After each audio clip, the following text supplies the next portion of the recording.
And we haven't seen this kind of movement in the price of gold since the 1970s. This is the best year for gold. Gold's up almost 60% on the year. You have to go back to the 1970s to find a year where that happened. And there were several years during the 70s when that happened. But the significance of the 70s is we went off the gold standard in 1971. And when we did that, it was a game changer for the monetary system, and the dollar lost a lot of value. And so gold went from $35 an ounce to $850. But what's happening now, I think, is just as significant, maybe more so, because now it's not the U.S. that's going off the gold standard. It's the world that's going off the dollar standard. And what this means for America is a complete collapse in our entire economy and our standard of living, because over the past 50 years, we've grown completely dependent on the dollar's reserve status. That's how we're able to live beyond our means. That's what makes these trade deficits possible. That's why we can buy stuff, consume what we don't produce. That's why so many Americans can borrow without anybody saving, because we're tapping into the rest of the world's productivity and the rest of the world's savings. And the vehicle to do that is the dollar and its status. Well, as the dollar loses that status, our ability to rely on foreign production and foreign savings is gone. And that means our whole economy implodes, because without foreign production, foreign factories, we can't produce the goods that we consume, and we don't have the savings to finance our massive debt. And so we're headed for an economic crisis much greater than the 2008 financial crisis. That is what gold should be telling everybody, that a monetary crisis, a U.S. dollar crisis, a debt crisis is just around the corner, right? This is the economic, canary in the coal mine that's dying here. And I think this is a bigger warning than the subprime blow up in 2007 was about the financial crisis that hit in 2008. And when the subprime market blew up, it was obvious to me what was coming, because I had seen years in advance that the subprime market would implode, and I knew that a financial crisis would follow.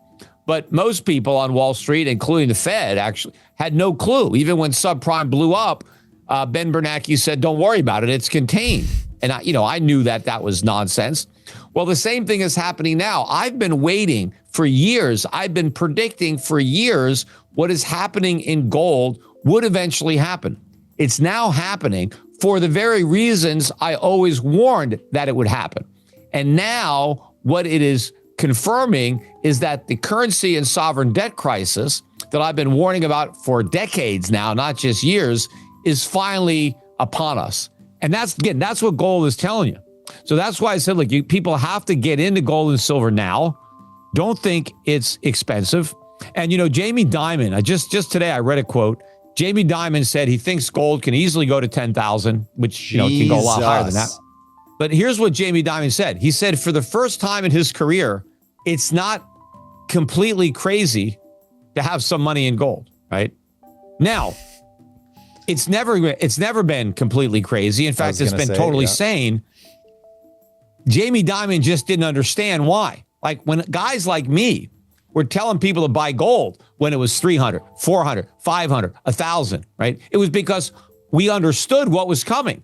Yeah. Jamie Dimon didn't get it until just now. Now he's starting to worry about the stuff that I've been worried about for 20 years. Now Dimon is finally worried about it. But now more people on Wall Street are starting to worry about what they should have been worrying about all along.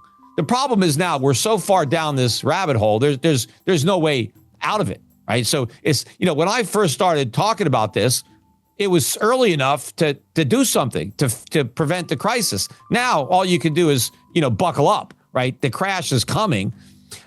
So yeah, you got to buy gold. You got to buy silver. People should go to Schiff Gold. In fact, I tell people now when I do interviews, if you're watching this interview, don't even wait till the end. Put it on pause, go to Schiff Gold and buy some gold and silver. Because if you wait till the end of the interview, it'll be more expensive. So just go in there and buy it now and have some real money. And then, also I think people should be investing in foreign stocks, gold stocks. I mean, gold stocks, have more than doubled this year. I have stocks I own that have tripled and quadrupled, but they're still cheap. This is just the beginning. Hardly anybody owns these stocks, and hardly anybody owns gold. We are at the very early stages of what is going to be a generational bull market in gold and silver and these mining stocks. This is really the first year of the bull market, but it's not going to end in 1 year. It's going to last, I think, for the rest of the decade and probably most of the next. Well, look, there is no upper bound because there's no lower bound to the dollar. I mean, the dollar could be worth nothing, in which case the price of gold is infinity. If the dollar is worth zero, no matter how many dollars somebody offers you, you won't give them any gold. Now, as far as where I think it's going, I think that gold is going to be worth, at a minimum, half of the Dow Jones at some point.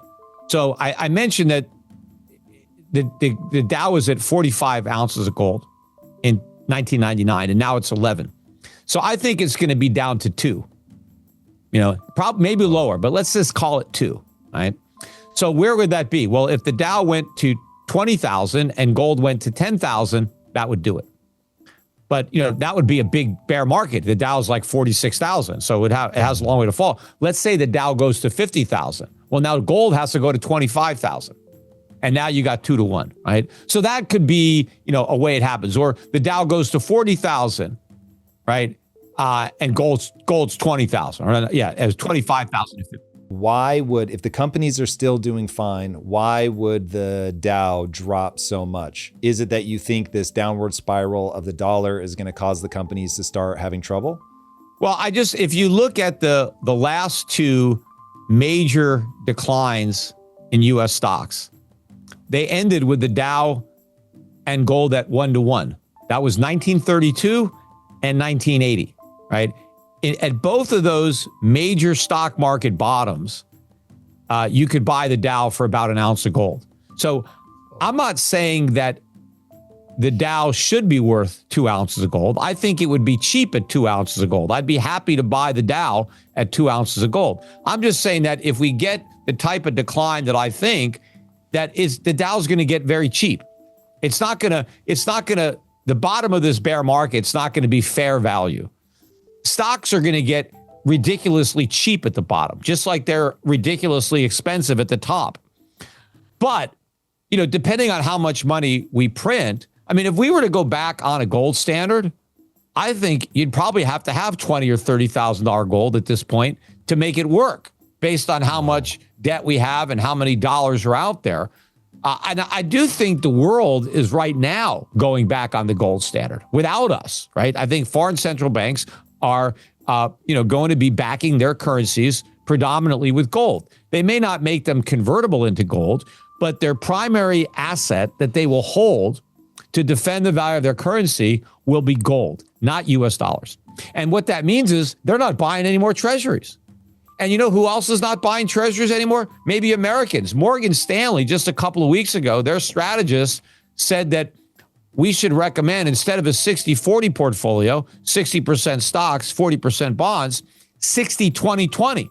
60% stocks, 20% bonds, 20% gold, which is a sell signal on bonds. Sell half your bonds and buy gold. Now, if Wall Street does that, if the average American who has a 60-40 portfolio makes it into a 60-20-20 portfolio, I mean, that means Americans are going to go on a selling spree, getting rid of their bonds and just buying gold. So how is the U.S. government going to finance these massive deficits if nobody wants to buy the debt they're selling? That's the problem. That's why the Fed is going to crank up the presses and do massive QE. But that's just massive inflation. That's just throwing gasoline on this bonfire.